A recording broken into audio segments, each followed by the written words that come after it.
लोकसभा चुनाव से पहले बिहार में रैलियों का कहें तो शनिवार और इतवार आने वाला है। 2 तारीख को 2 मार्च को प्रधानमंत्री नरेंद्र मोदी की औरंगाबाद और बेगूसराय में रैली है। वहीं 3 मार्च को पटना में महारैली है, जन विश्वास महारैली। इंडिया गठबंधन के तहत ये पहली रैली पटना के गांधी मैदान में होने वाली है, जिसमें राहुल गांधी, लालू यादव समेत लेफ्ट के नेता भी वहां पर मौजूद रहने वाले हैं।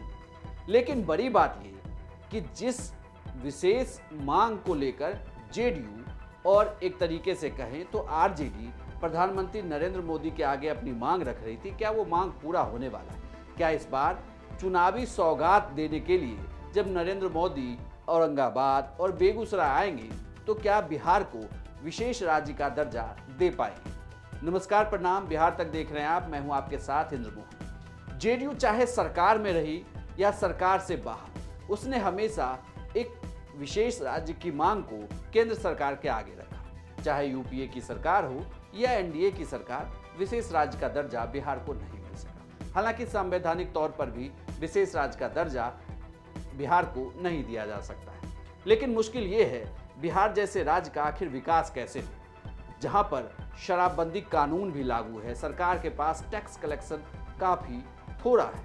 ऐसे में ये कहा जा रहा था कि आर्थिक पैकेज का अनाउंस किया जा सकता है। बजट को लेकर ये उम्मीद थी कि इस बजट में भी बिहार जैसे राज्य के लिए सरकार आर्थिक पैकेज दे सकती है, लेकिन बजट में इस तरीके का कोई भी कहें तो उल्लेख नहीं था। अब बजट के बाद ये कहा जा रहा है कि जब विकास की योजनाओं को लेकर नरेंद्र मोदी बिहार की धरती पर होंगे तो फिर से नीतीश कुमार भी उनके सामने होंगे। तो क्या ये मांग उठाई जाएगी?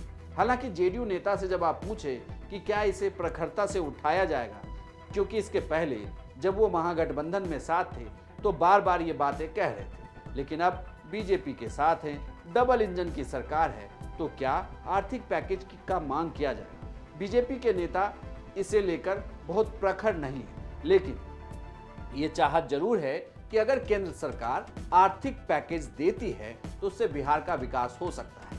जैसे उदाहरण के तौर पर आप गुजरात को ही लें। गुजरात के विकास में आर्थिक पैकेज का बहुत बड़ा योगदान है। कहते हैं कि गुजरात में इंडस्ट्री के आने के पीछे केंद्र सरकार के दिए हुए आर्थिक पैकेज और राज्य सरकार का एक्शन प्लान दोनों काम कर रहा था। बिहार में भी उद्योग को लेकर इस नीतीश कुमार ने काफी सजगता दिखाई, बल्कि पिछली सरकार में काफी काम होता हुआ भी दिखा, लेकिन जमीन पर अभी भी कुछ सामने दिख नहीं रहा। इसके पीछे की बड़ी वजह यह है, जो कहा जा रहा है कि आर्थिक पैकेज का अभाव है। बिहार जैसे राज्य का बजट तो बढ़ रहा है, लेकिन विकास के लिए जो पैसा चाहिए वो अभी भी राज्य सरकार के पास नहीं है। वो टकटकी लगाकर अभी भी केंद्र सरकार की तरफ देख रहे हैं। ऐसे में नजर इस ओर होगी कि क्या प्रधानमंत्री नरेंद्र मोदी जब बिहार की धरती पर आएंगे तो अपने पिटारे से बिहार के आर्थिक विकास को भी गति दे पाएंगे या नहीं। आपको यह जानकारी कैसी लगी हमें कमेंट बॉक्स में लिखकर जरूर बताइएगा